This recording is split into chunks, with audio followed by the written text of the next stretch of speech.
오늘 이 아침에도 주님 전에 나와 하나님 앞에 기도로 나아가시는 우리 성도님들을 주님의 이름으로 환영하고 축복합니다. 기도하겠습니다.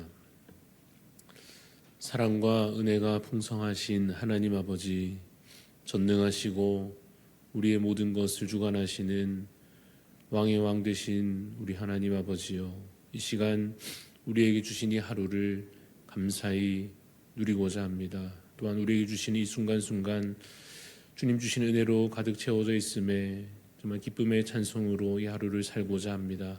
주님, 우리의 마음속에 하나님 평강 주셔서 참으로 주 안에 있음으로 말미암아 충만함을 누리며 또 기쁘고 감사함을 누리며 우리 입술로 주를 찬양하는 그러한 복된 삶을 살게 하여 주시옵소서. 하나님, 세상의 수많은 걱정거리들과 또 우리의 삶에 만나는 여러 문제들 가운데서도 선하신 목자 되시는 주님을 믿음으로 바라보게 하여 주시옵소서.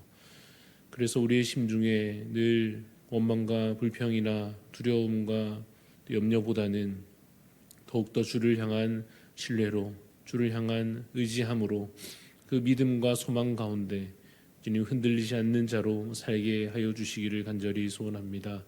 하나님, 그 믿음으로 말미암아 세상의 모든 시험을 이기게 하여 주시고 또 우리가 만나는 여러 어려운 상황들도 감당해낼 수 있도록 주님 우리에게 새 힘을 허락하여 주시옵소서.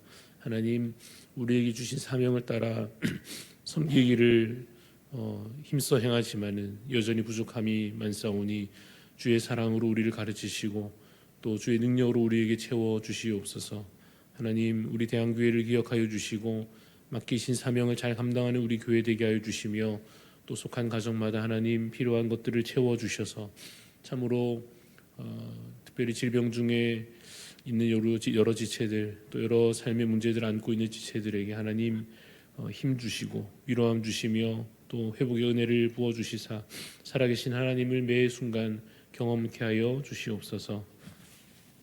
하나님 아버지, 이 하루도 주님 주신 하루임을 고백하며 말씀과 기도로 살기를 원합니다.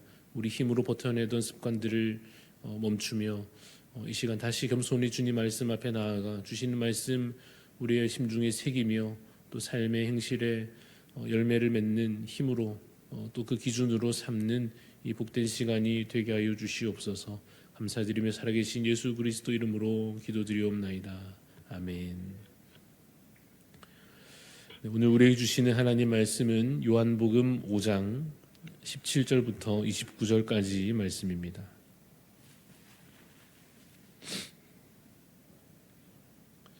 요한복음 5장 17절부터 29절까지 말씀.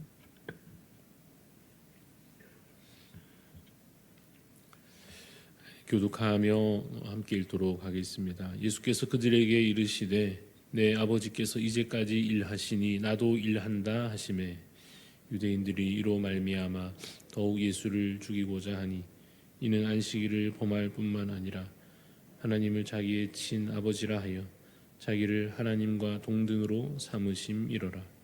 그러므로 예수께서 그들에게 이르시되 내가 진실로 진실로 너희에게 이르노니 아들이 아버지께서 하시는 일을 보지 않고는 아무것도 스스로 할 수 없나니 아버지께서 행하시는 그것을 아들도 그와 같이 행하느니라.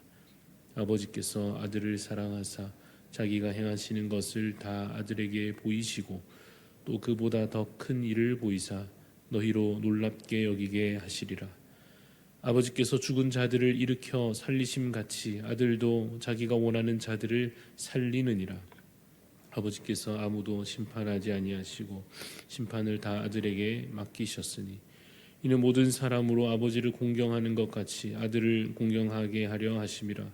아들을 공경하지 아니하는 자는 그를 보내신 아버지도 공경하지 아니하느니라. 내가 진실로 진실로 너희에게 이르노니 내 말을 듣고 또 나 보내신 이를 믿는 자는 심판에 이르지 아니하나니 사망에서 생명으로 옮겼느니라. 진실로 진실로 너희에게 이르노니 죽은 자들이 하나님의 아들의 음성을 들을 때가 오나니 곧 이때라. 듣는 자는 살아나리라. 아버지께서 자기 속에 생명이 있음같이 아들에게도 생명을 주어 그 속에 있게 하셨고 또 인자됨으로 말미암아 심판하는 권한을 주셨느니라. 이를 놀랍게 여기지 말라. 무덤 속에 있는 자가 다 그의 음성을 들을 때가 오나니. 같이 있습니다. 선한 일을 행한 자는 생명의 부활로, 악한 일을 행한 자는 심판의 부활로 나오리라. 아멘. 네, 오늘 말씀의 제목은 하나님의 아들 예수 그리스도입니다. 하나님의 아들 예수 그리스도라는 제목으로 말씀을 나누고자 합니다. 오늘 우리가 읽은 본문 우리가 17절부터 읽었는데요. 요한복음 5장의 그 앞부분 1절에서 16절까지에는 아주 유명한 사건이 기록되어 있습니다. 베데스다 연못, 38년 된 병자, 물에 들어가지 못한 채로 짙은 그 실패감에 가려진 그 희미한 기대 속에서 세월을 그저 허무하게 보내고 있던 그 사람, 그리고 그에게 다가가신 예수님, 그리고 예수님께서 하신 말씀, 일어나 내 자리를 들고 걸어가라 하신 말씀이 있죠. 그리고 그 기적을 향해서 불신과 증오로 가득 찬 시선을 보내었던 그 유대인들, 안식일에는 일하지 않는 것이 원칙인데 안식일에 자리를 들고 가라고 말한 자를 반드시 벌해야 한다라고 주장하는 그 유대인들의 어리석음과 그 교만, 그러한 내용이 담긴 그 사건이 5장 앞부분에 기록되어 있습니다. 예수님은 어떤 의미에서 말하자면 문제를 일으키고 계십니다. 당시 유대인들이 받아들일 수 없는 그 문제 행동을 숨기지 않으시고 보란듯이 행하고 계십니다. 그런데 예수님은 이제 안식일 문제보다 더 큰 문제를 터뜨리십니다. 오늘 읽은 17절 말씀입니다. 17절을 보시면 예수께서 그들에게 이르시되 내 아버지께서 이제까지 일하시니 나도 일한다 하시매 라고 되어 있습니다. 하나님을 내 아버지라고 칭하십니다. 이에 대해서 유대인들이 참지 못할 분노를 느꼈습니다. 18절 말씀 보시면 유대인들이 이로 말미암아 더욱 예수를 죽이고자 하니 이는 안식일을 범할 뿐만 아니라 하나님을 자기의 친아버지라 하여 자기를 하나님과 동등으로 삼으심이로라 라고 되어 있습니다. 예수님은 지금 안식일을 범해서 사회를 혼란스럽게 만드시려 하는 것이 아닙니다. 거룩하신 하나님을 모독하려고 하시는 것도 물론 아닙니다. 예수님은 지금 빛을 비추고 계십니다. 빛을 비추어서 어둠을 몰아내려고 하십니다. 이 요한복음 1장 5절 말씀에 사도 요한이 빛이 어둠의 빛이 돼 어둠이 깨닫지 못하더라 라고 말합니다. 이 당시 유대인들은 어둠에 갇혀 있었습니다. 그것은 불신과 무지의 어둠이었습니다. 예수님께서 그들 가운데 오셨지만 그들이 보고도 믿지 못하였습니다.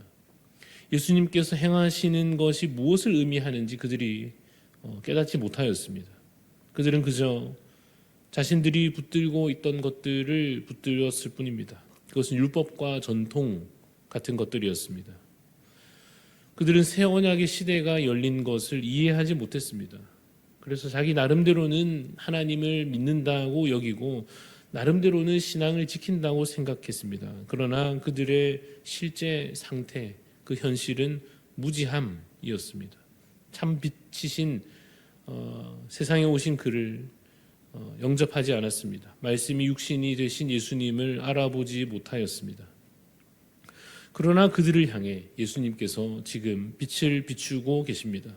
진리를 그들 가운데 나타내고 계십니다. 그렇게 보여달라 원하는 그 표적을 보고도 믿지 못하는 그들에게 예수님께서 이제 선언하여 말씀하여 주십니다. 오늘 본문의 19절 말씀에 내가 진실로 너희에게 이르노니 아들이 아버지께서 하시는 일을 보지 않고서는 아무것도 스스로 할 수 없나니 아버지께서 행하시는 그것을 아들도 그와 같이 행하느니라 말씀하십니다. 여러분, 이 말씀의 의미가 무엇입니까? 예수님께서 지금 병자를 고치셨습니다. 이 일은 예수님께서 하나님의 아들로서 행하신 일이다라는 뜻입니다.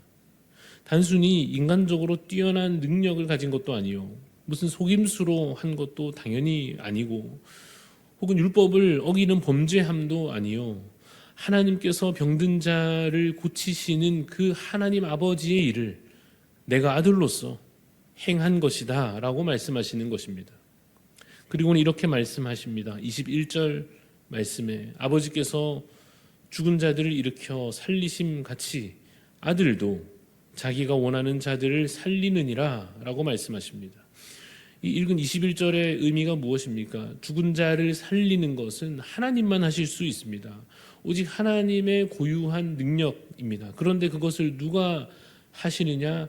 아들도 살리느니라 라는 말씀대로 그 아들 대신 예수님께서도 하신다 하는 것입니다. 그러니까 예수님께서 지금 이 38년 된 병자를 고치시고 이 병을 고치시면서 무엇을 보여주시고 계신가 하면 내가 바로 그 하나님의 아들이요, 바로 그 메시아, 바로 그 구원자, 너희를 구원하러 오기로 예언된 바로 그 그리스도이다라는 것을 보여주시는 것입니다. 그런데 그 와중에 유대인들은 무엇을 보고 있습니까? 안식일을 지켰느냐 안 지켰느냐, 일하면 안 되는데 자리를 들고 움직였고 이런 것만 보면서 여전히 그들이 따져 묻고 있었습니다. 간절한 소원이 있습니다. 주께서 우리에게 진리의 빛을 비추어 주실 때에 그것을 깨닫고 온전한 믿음에 이르는 것, 예수님께서 자신을 우리에게 나타내 보여주실 때에 그 주님을 보며 믿음으로 주께 더 가까이 나아가는 것, 그것이 저의 간절한 소원입니다. 우리가 믿음에 이르지 못하게 가로막는 장애물들이 있습니다. 내 생각, 내 고집 같은 것입니다.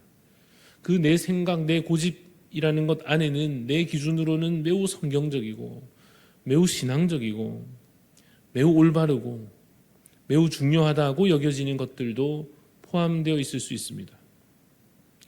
물론 언젠가 배운 내용을 따른 것일 수도 있고 내가 개인적으로 깨달은 무엇인가일 수도 있습니다. 그런데 그것이 하나님 안에서 날마다 새로워지지 못하고 내 안에서 그냥 굳어져서 더 이상 하나님 사랑, 이웃 사랑이 아닌 그저 내 기준이 되고 내 원칙이 되고 내 자랑이 되어버리면 그것을 무기 삼아서 휘두르면서 누군가를 넘어뜨리고 실족하게 하고 다른 이의 믿음마저도 해칠 위험이 있다는 것입니다. 유대인들의 이 어리석은 실수를 반복하지 않는 저와 여러분 되시기를 간절히 소원합니다. 하나님 앞에서, 말씀 앞에서 겸손한 자 되기를 간절히 소원합니다. 그 겸손함으로 오늘도 이 말씀을 통하여서 예수 그리스도를 바라보시기를 바랍니다. 24절 말씀을 보십시오.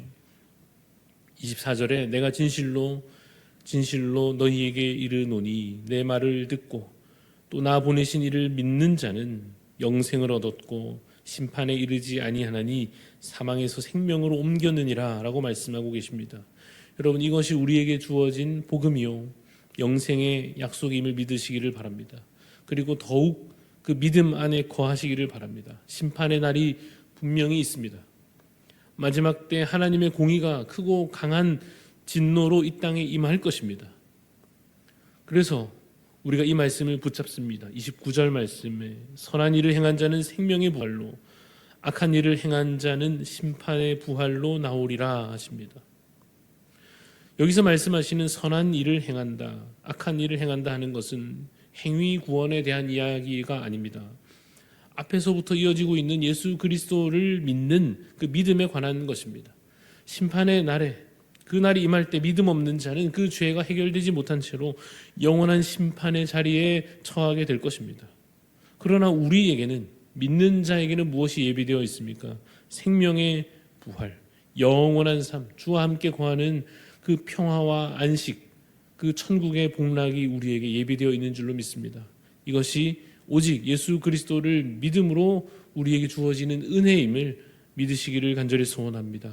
그래서 오늘도 오직 우리 주님의 음성에 귀 기울이는 자 되시기를 바랍니다. 세상의 말과 사람의 소리는 우리를 계속해서 어둠에 가두려 할 것입니다.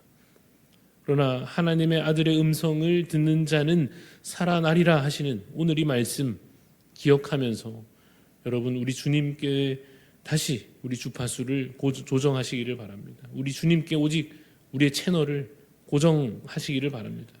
예수님은 우리를 위해 오신 하나님의 아들이시요 구원자이시며 우리의 삶의 목자이시고 우리가 피할 바위이시며 우리의 산성이 되십니다. 그 주님을 믿는 믿음으로 오늘도 오직 주님 안에 거하여 복된 삶 누리시는 우리 모든 대한 가족들 다 되시기를 주님의 이름으로 축원합니다. 기도하겠습니다. 하나님, 주 우리에게도 믿음을 더하여 주옵소서. 주께서 주님을 우리에게 나타내어 보여주실 때 그것을 보며 깨달아 알며 또한 믿음에 이르게 하여 주시옵소서. 하나님의 역사가 일어날 때에 하나님 그것을 그저 내 인간적인 시선으로 바라보기보다 믿음으로 분별하여 깨달을 수 있는 지혜를 허락하여 주시옵소서. 주님, 그 유대인들이 그렇게 성경을 많이 알고 그들이 그렇게 많은 것을 행하면서도 예수님을 알아보지 못하고 예수님을 통하여서 빛나는 그 진리의 빛을 깨닫지 못하여 여전히 인간적인 것들과 자신들의 습관에 매여 믿음에 이르지 못하는 그 안타까움을 보며 주여 우리의 믿음을 돌아보게 하여 주옵시사. 겸손한 마음으로 주께 나아가게 하여 주옵소서. 오늘도 우리가 말씀을 읽을 때에 또 그 말씀을 들을 때에 이것이 우리에게 새롭게 은혜되게 하여 주시옵소서. 하나님, 그저 내 생각을 더 단단하게 고정시키는 말씀이 아니라 나를 깨뜨려 나를 더 낮추어 십자가 앞에 엎드리게 하시며 나를 오늘 다시 새로운 삶을 살게 하시는 능력의 말씀이 되게 하여 주시옵소서. 그래서 주님, 우리가 잊었던 은혜를 깨닫고 우리가 멈추었던 사랑을 행하며 주님, 우리가 할 수 없었던 것들을 성령의 능력으로 감당해내는 그러한 놀라운 변화의 삶들이 우리 가운데 다시 시작되는 은혜가 있게 하여 주시옵소서. 감사를 드리옵고 살아계신 예수 그리스도 이름으로 기도드리옵나이다. 아멘. 하늘에 계신 우리 아버지여, 이름이 거룩히 여김을 받으시오며 나라가 임하시오며 뜻이 하늘에서 이루어진 것 같이 땅에서도 이루어지이다. 오늘 우리에게 일용할 양식을 주시옵고 우리가 우리에게 죄 지은 자를 사하여 준 것 같이 우리 죄를 사하여 주시옵고 우리를 시험에 들게 하지 마시옵고 다만 악에서 구하시옵소서. 나라와 권세와 영광이 아버지께 영원히 있사옵나이다. 아멘.